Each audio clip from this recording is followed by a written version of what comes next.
Om Swastiastu. Baik, sebelumnya saya ingin berterima kasih kepada Bapak Dr. Inyumantika MSI selaku dosen pengampu mata kuliah agama Hindu yang sudah memperkenankan saya untuk membuat tugas video pada kesempatan kali ini. Yang dimana kali ini saya akan memaparkan jawaban UTS yang sudah saya jawab sebelumnya. Sebelum itu, perkenalkan nama saya Putri Wirati Prameswari dengan NIM 23110314441. Saya berasal dari Rombel 42 yang dimana saya berasal dari Prodi S1 Pendidikan Guru Sekolah Dasar. Baik, di sini sudah ada pertanyaan yang pertama, yaitu dengan mengucapkan mantra yang benar dan berulang-ulang akan membawa ketenangan pikiran. Jelaskan mengapa hal itu bisa terjadi. Karena mantra merupakan kata atau frasa yang diulang-ulang, seringkali dalam konteks meditatif atau kontemplatif. Mengucapkan mantra berulang-ulang dapat membawa ketenangan pikiran dan pengaruh positif. Ini dikarenakan sebuah bentuk meditasi yang kita lakukan dan sudah terpusat memikirkan nama Tuhan yang dimana terdapat kata-kata suci yang memiliki makna yang sangat mendalam mengenai Tuhan sehingga dapat mengalihkan perhatian dan pikiran yang gelisah dan sehingga memberikan fokus yang lebih dalam.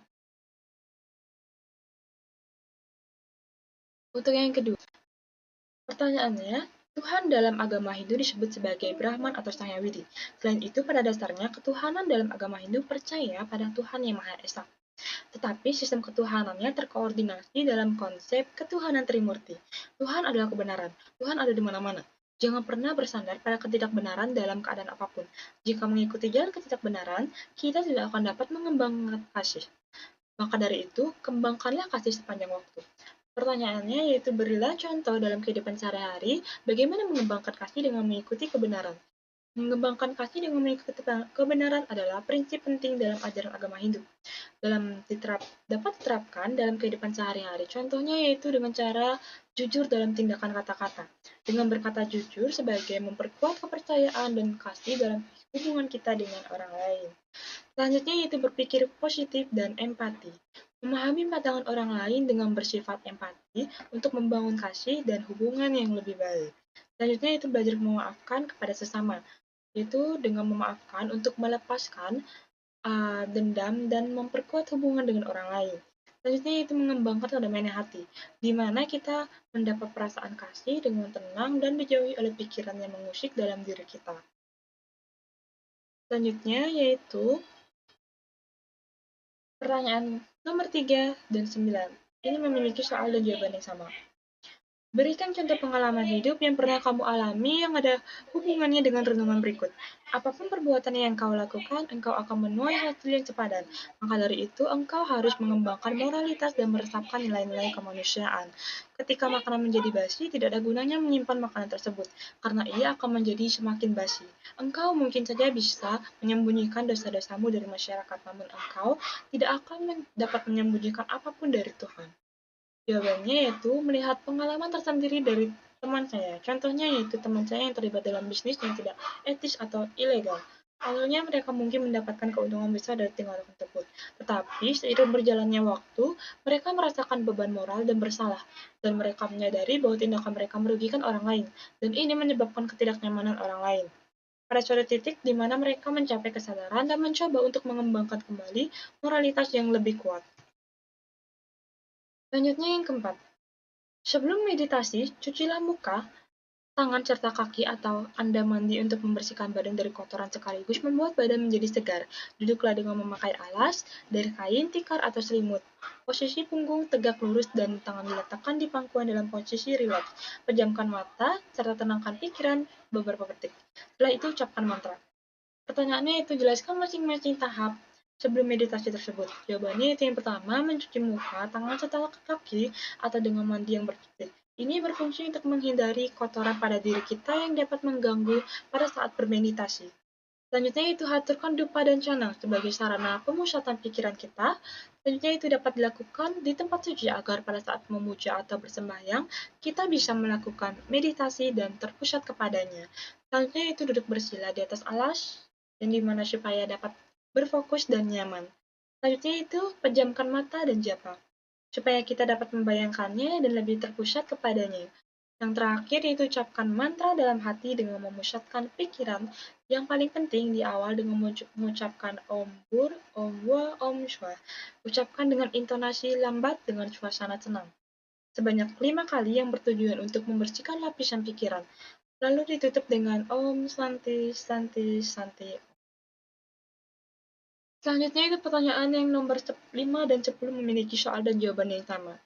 Yoga dan meditasi adalah salah satu cara untuk kita bisa mendapatkan ketenangan jiwa, perasaan damai, dan bisa melepaskan kita dari rasa stres.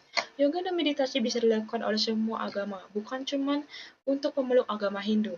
Karena sebenarnya yang dilakukan pada saat kita melakukan meditasi yoga adalah menenangkan pikiran, pemusatan pikiran, dan pengaturan nafas. Pertanyaannya itu jelaskan mengapa yoga asana penting untuk meditasi. Yoga asana sangat penting untuk kepentingan mereka dalam pemusatan pikiran dan juga relaksasi ketenangan untuk mencapai tujuan akhir atau bisa disebut dengan samadhi dan juga sebagai pengendalian pikiran yang ada hubungannya dengan Tuhan dengan sungguh-sungguh sehingga terpusatnya pikiran kita. Selanjutnya yaitu pertanyaan yang ke-6. Jelaskan hubungan antara yoga Surya Namaskar dengan keseh pranayama. Berikan contoh pranayama yang cocok untuk asanas tersebut, badan dan pikiran. Serta gambarkan rangkaian yoga Surya Namaskara yang Anda ketahui dan apa maknanya. Hubungan antara yoga Surya Namaskara dengan keseh pranayama dalam yoga Surya Namaskara yaitu dalam bentuk sikap sembah bakti sebagai wujud manifestasi Tuhan. Dan dalam pranayama ini ialah sebagai teknik pengaturan pernafasan untuk mengendalikan energi dalam tubuh. Latihan yoga Surya Namaskara ini dihubungkan dengan pranayama sebagai teknik meditasi termasuk dengan sikap asana. Dengan dihubungkannya ketiga hal tersebut dapat membawa energi dan mengaliri 3 aliran pada pusat pikiran. Selanjutnya yaitu pertanyaan yang ke-7. Ide Sang Yang Widi Wastu bersifat Yapi Wiyapake ada di mana-mana. Jelaskan bagaimana Anda dapat membuktikan bahwa Tuhan itu ada di mana-mana. Jadi membuktikan konsep bahwa Tuhan itu ada di mana-mana dianggap sebagai entitas yang dimana mencakup segala aspek alam semesta, Brahma dan percikannya atau Atman. Ini merupakan segalanya. Juga dapat dibuktikan dengan hubungan Saguna Brahma dan Nirguna Brahma. Dengan Wiyapaka ialah keberadaannya ada di mana-mana yang dapat merubah dirinya sehingga meresapkan kepikiran manusia yang menyadari kehadirannya yang berada di mana-mana. Selanjutnya pertanyaan yang nomor 8. Berilah contoh dalam kehidupan sehari-hari bagaimana mengembangkan kasih dengan mengikuti kebenaran dari hukum karma pala.